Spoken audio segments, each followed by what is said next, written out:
To start off this video, I was going to talk about the list of things I need to do it to get it ready tonight, to load up tonight, to get to the rallycross. But instead, I'm starting on something else because I can't put my camera in the tripod right now because I don't have the right piece on here.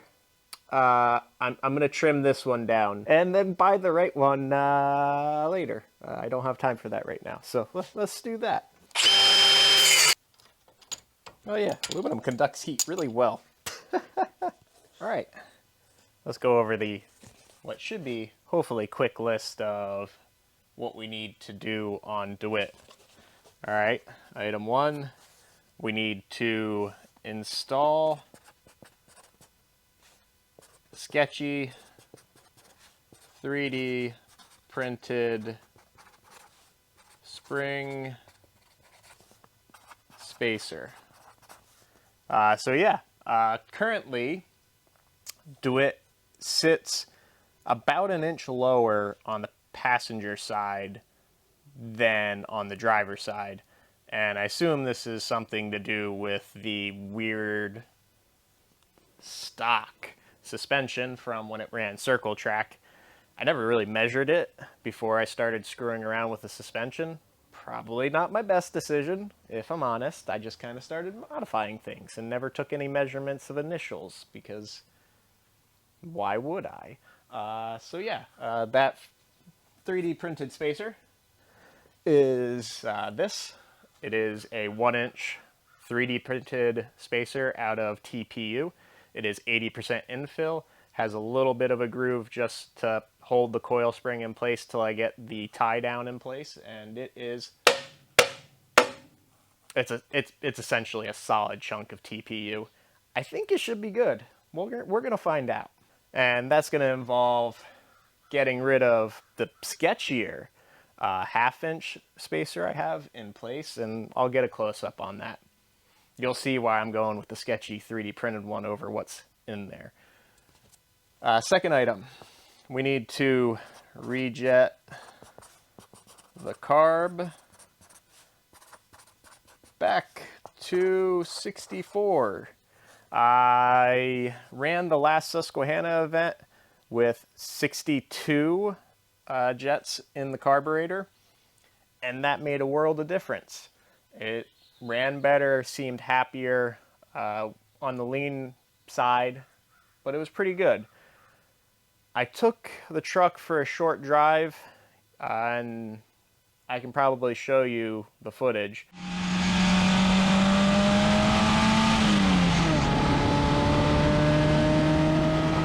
That header was hot, and the entire drive it was running 15-16 AFR, which is just no bueno. I'm sure there's other things I can adjust, but I don't have time to adjust it and mess around with it, so I'm just going to rejet the carb back to 64. It's possible the old carb had some other issues with it, and the 64 jets that were in it were actually correct when they first put them in there, and then over time things got messed up, and I had to lower the jetting. We'll see. And then third item is to rallyx the windshield. That's important because we're supposed to get a steady rain all day tomorrow at the track, and I don't have functioning wipers. I have wiper motors and wiper blades, but currently not hooked up to anything. You think maybe I could try to wire that up? Not going to happen in 24 hours. Not even. I have like 5 hours to get this done. So short list. We have 3 items to get done, and also load the truck up. We'll put that on the list. All right, so let's get started on this. So yeah, this is the current spacer orientation.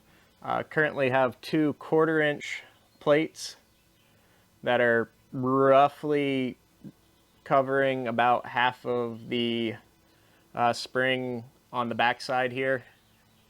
It is not ideal, mainly because if you look back here, we're wide open in the front, and that's gonna make this want to do some weird stuff up here where the spring wants to gonna kind of try to cantilever or whatever you want to call it. And yeah, I don't like it. I was very unhappy with it, but that was what I could do in the time frame that I had, because nothing, I couldn't get anything in that front side and fabric hobbling out of metal. I just don't have time to do it. I think the 3D printed one will be much better. So let's get to it. Normally, to get these springs in and out, and how I've been messing with it is I will pull this sway bar linkage off, and then also pull the lower shock mount out and let the whole axle droop. And that gives me enough access to be able to manipulate the spring in there. I'm feeling really lazy and time constrained, so I'm not going to do that. What I'm going to do is grab my spring compressors and try to compress the spring enough that I can get the 3D printed spacer in there.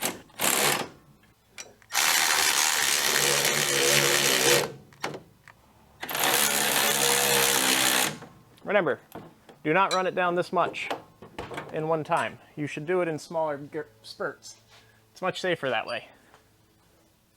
Do as I say, not as I do. All right, I think that's the best we're gonna get out of the spring compressor. Looks like we're gonna have to drop the sway bar. Oh well. And that, if I recall correctly, because I just did it not too long ago, is a 17 millimeter.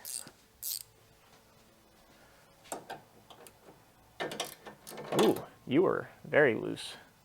I don't know if I ever tightened you at under compression, which is, I think, what I think I did. I think I just ran it tight and snugged it up. Or like ran it till it was snug. And then I planned on tightening it the rest of the way once it was at ride height. So it had some, you know, tension under it.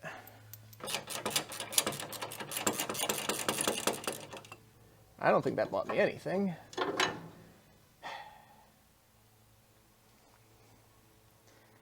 Alright, fine. I'll take the dang spring off. Alright. There we go. Take the weight off, so that way it's easier to get this off.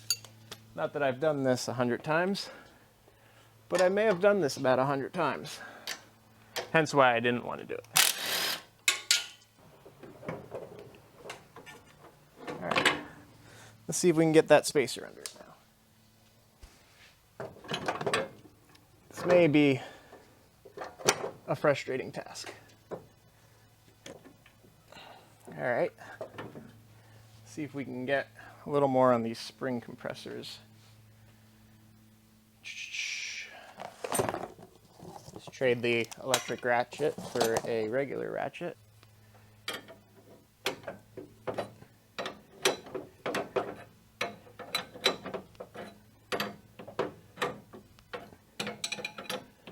Tantalizingly close. I think we can use a bit of leverage to get it into place. That's fine. All right, the weight of the spring should push it the rest of the way. You know, once again, you want to be aggressive with it so that way it jostles around and is more likely to want to detach.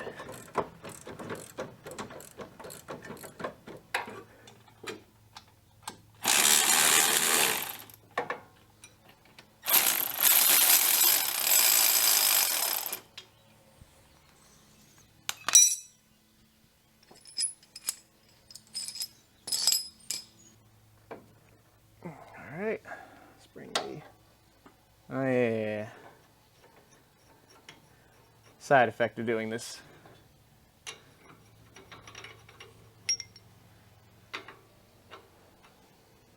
Is the lower control arm gets in the way. I think we're tall enough now that I should be able to. Yep, there we go.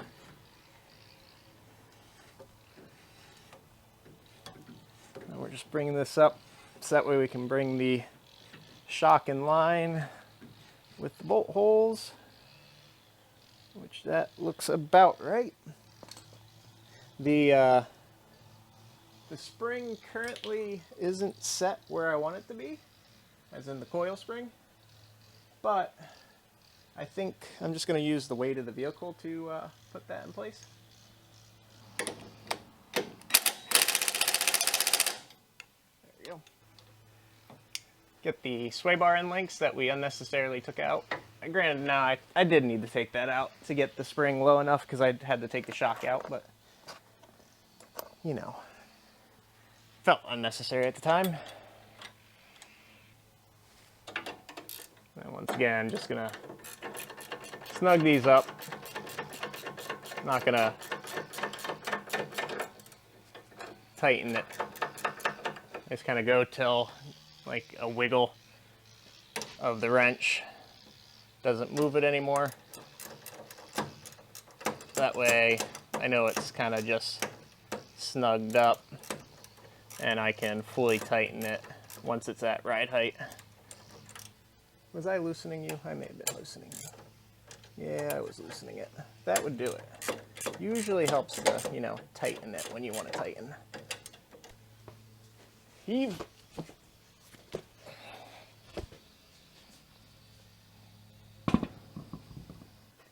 These new wheels are a pain in the butt to get on and off due to the, what is it, 35 millimeters of offset I have on it. It's positive offset, that is, because trying to suck the wheel into the wheel well. Try to do these by hand, at least to the way they're most of the way in before getting the deck.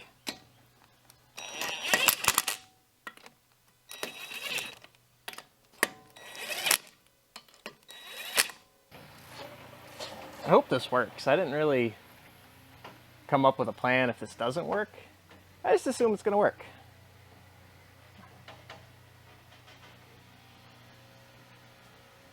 Oh. Whoops. Remember to make sure your lift is clear of boxes, other things, so you don't accidentally drop your lift onto your new patch panels for your ramp truck. It's a common thing to happen, I know. Everyone forgets. Or drop it on your lifetime supply of oil filters for said ramp truck. All right, continuing down. What are we thinking? Is it going to be perfect? Is it going to set itself in place? We're going to hear a nice loud pop. Is it going to be super undramatic? It's going to be super undramatic. All right. How are we looking? Tape measure. Center of wheel. I was like, well, that doesn't make any sense. How did I lose inches? Because the tape measure was stuck on the wheel, or the tire itself. All right, we're at 27 1/8 on the passenger side. And we are 27 1/4 on the driver's side. So we're still 1/8 of an inch low on the passenger side, but that is much better. I think we're significantly better. All right, let's get the tie down to strap that coil spring in place set up, because right now it's just free balling in there, and it will eventually kind of bounce its way around and not be okay. So let's get that tie down back in place. All right, got it roughly in place. I think it'll be good. Now begins the struggle of getting the nut on through this tiny little gap. What I've been doing is going sans the wrench and just kind of shoving my thumb in here. And then thread it back down with my thumb holding the nut. And because I got it on camera, I got it first try. Couldn't do that again if I tried. Camera hacks, hell yeah.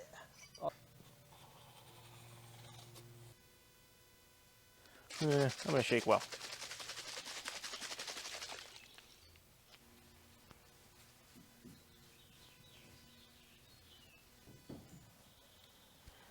Whew. Oh, this is a little too much movement for post-concert powers.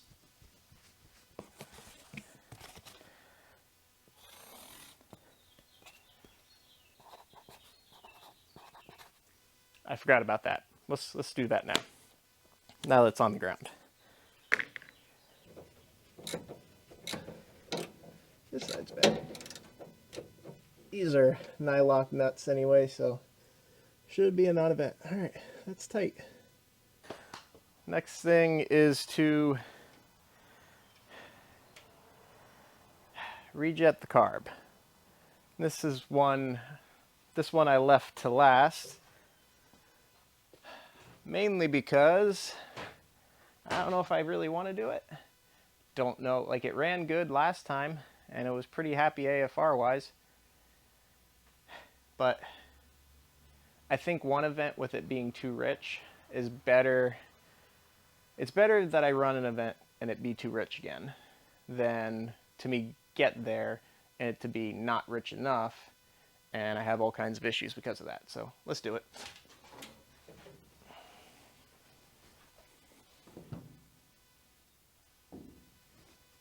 Don't worry, the hood doesn't actually touch the windshield, so our clean windshield is still good.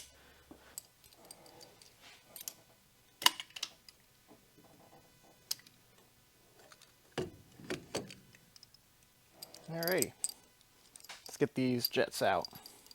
Holley sells a proper tool for changing jets, and that does not fit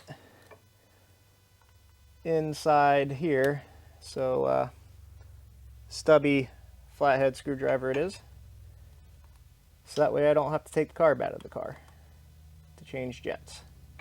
Now, a theory I had on why these jets got very lean, well, that wouldn't make sense actually. I was thinking that it's possible they were appearing lean after the first event because at that event I noticed my carb hat wasn't sealing quite right. So I thought maybe I was getting extra air in there, but if I got extra air in there, that would make it seem more lean. So you would imagine me fixing that would make it go rich, but that does not seem to be the case. Anyway, it doesn't seem happy where it is now. Let's see if the 64s help. At the very least, we know it will run with 64s. A good thing I looked at the jet. These are 60s. Where are my 64s? All right, 64s have been located. What clued me in after I was started hand threading the first one in, I was like, wait a second. This jet looks very new, like shiny new. And the 64s were the jets I took out of the old carb. So something was definitely amiss, and yeah. I was about to put in the wrong jets. I would have went from a little bit too lean to way too lean, because I would have been going from a 62 to a 60. I think ideally I want to order myself a set of 63s When I originally ordered the jets, I didn't order 63s because I was like, clearly 64s are too big. I need to go to a bigger step than 63.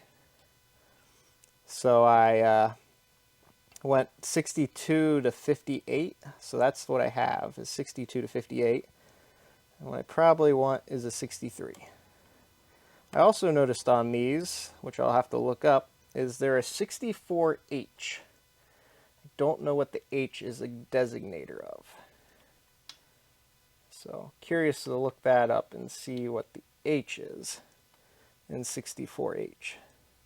Maybe I want a set of 64s, not 64H.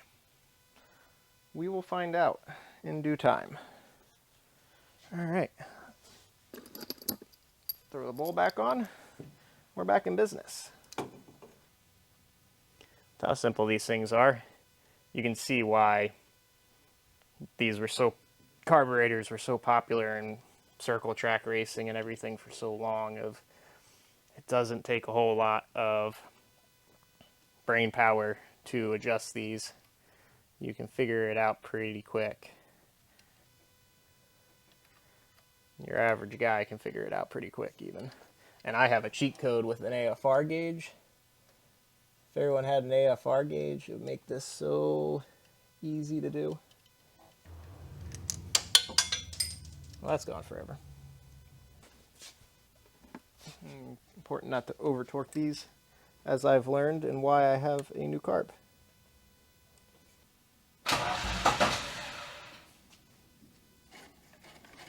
Doubt there'll be enough in there to be starting it, but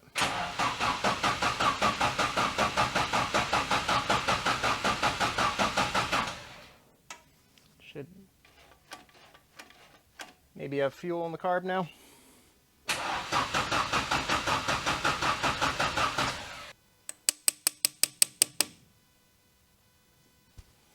See if there's fuel in the float or in the bowl. Does not appear to be fuel in there. The float needle seat stuck maybe.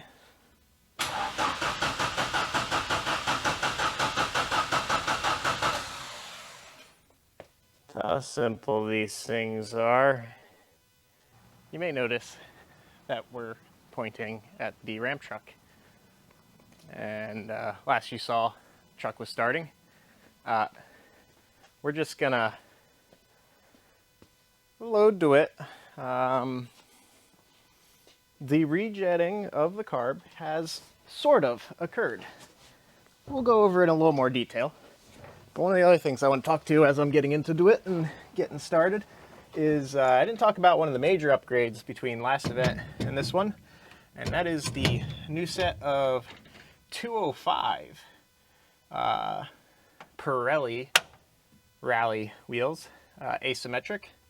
They are the widest asymmetrics I can get on the truck, and I'm not sure how it's going to help in the drizzly conditions we're going to have tomorrow, but we're going to find out. So you can get a better look of those as I come by. So yeah, let's load her up.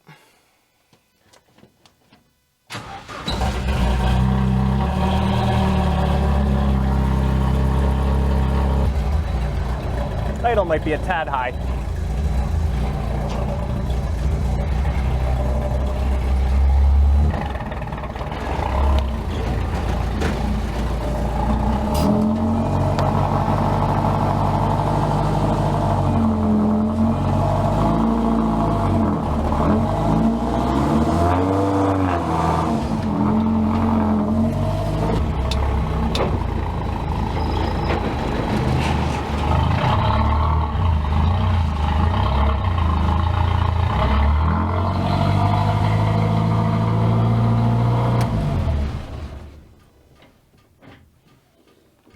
The clever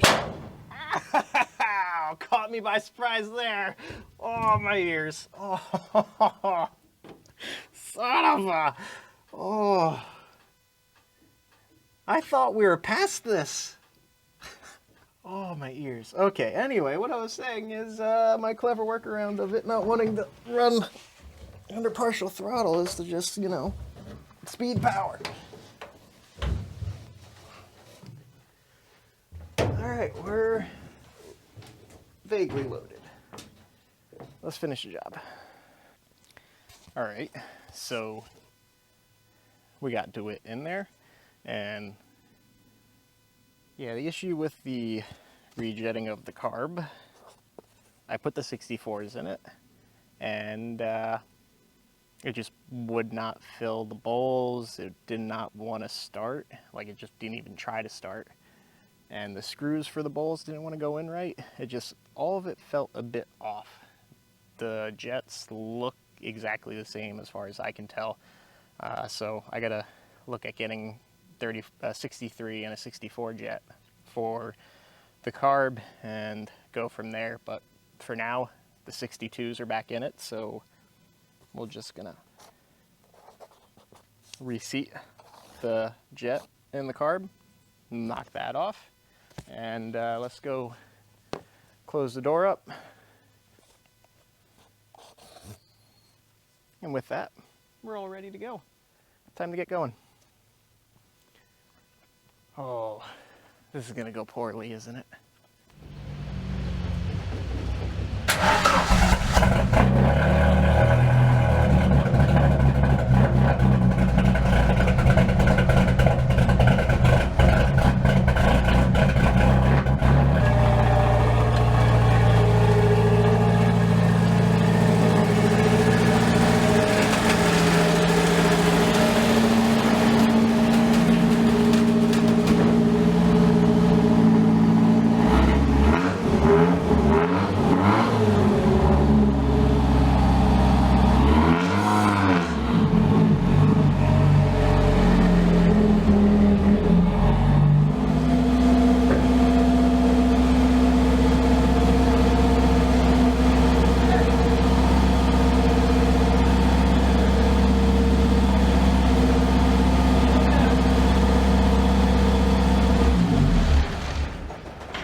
Morning and welcome to rainy rallycross day.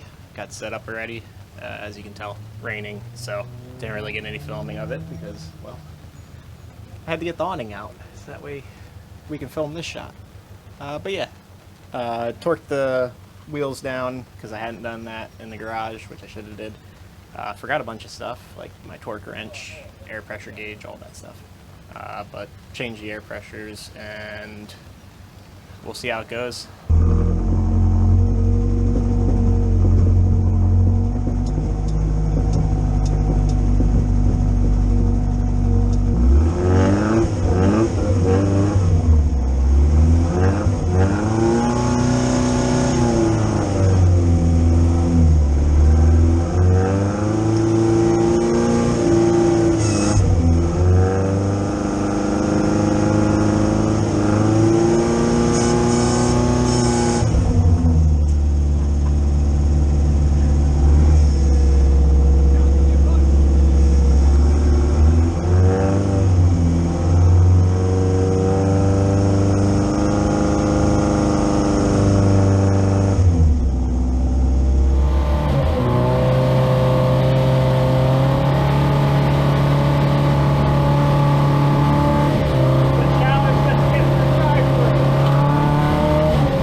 I can't understand why my carb bolts would be coming loose, considering I adjusted the carb.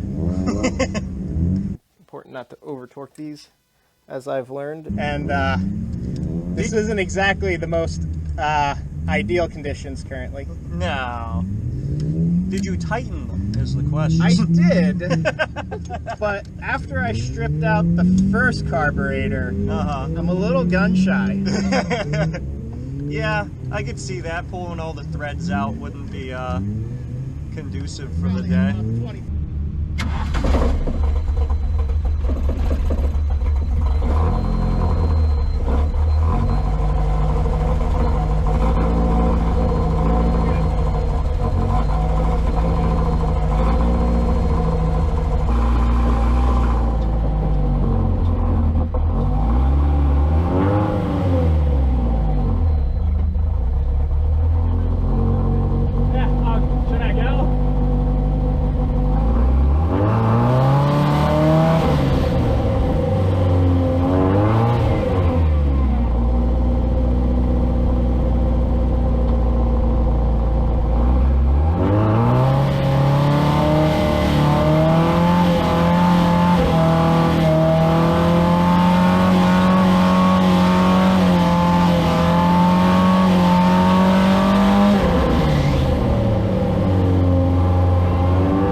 I'm sorry, buddy.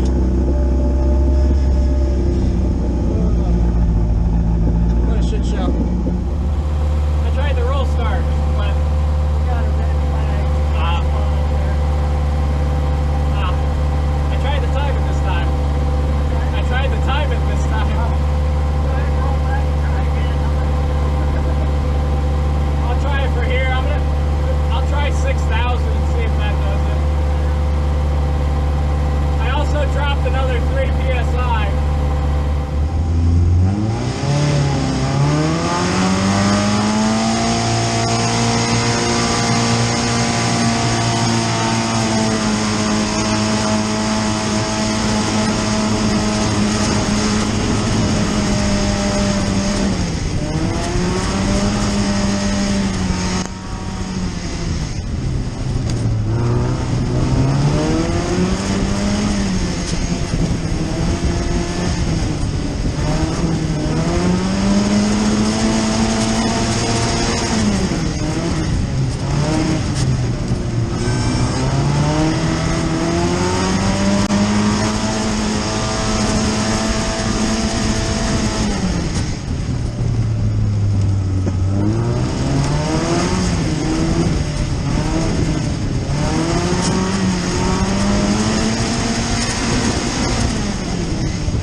one bolt holding it. Yeah, I was like, I look in here and I just see it riding on the fan. I'm like, that's not good.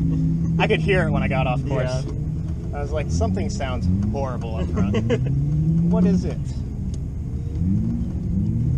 My question is, can I get it out? You cut it.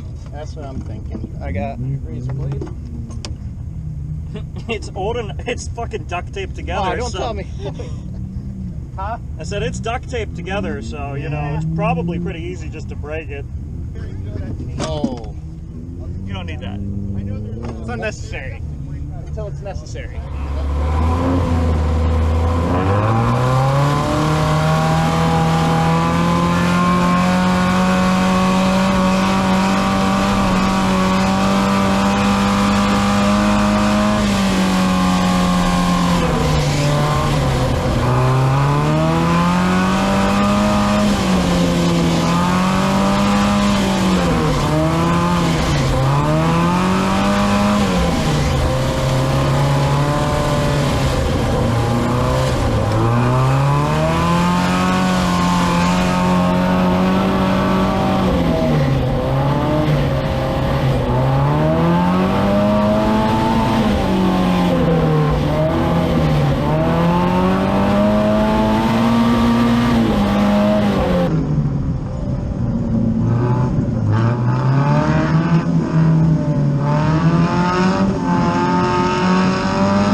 attempt. Messed this up twice now. Alright, with that, we're all loaded up. End of the day, overall did pretty darn good. Ended up 0.195 seconds behind first place. The V6 Mustang was battling with in the first event. I was quite far behind him early in the day, and then as I lowered the air pressures on the tires and I got 9 psi in the rear and 13 up front, I started to pick up time and chew into his lead more than I was expecting, and just fell short at the end of the day, but he deserved the win. He was driving very, very well, and I just couldn't get the traction and put down times, despite having a rolling start and doing everything I can to get off the line. But yeah, it just was not working. We'll see how these tires do in like normal conditions. These are not the conditions for these tires. These are not mud tires, so. But I digress. With that, I'd like to thank you for watching. I'm gonna call it here. Maybe catch some pizza with the rest of the people from Rallycross who helped run it, and maybe get home before nighttime. It's only 3 p.m., so one benefit of a muddy, rainy day. But yeah, thank you for watching. Catch you at the next event. This is not going to be fun to clean up. Oh, so many hours. Why do I do this to myself? 'Cause it's fun.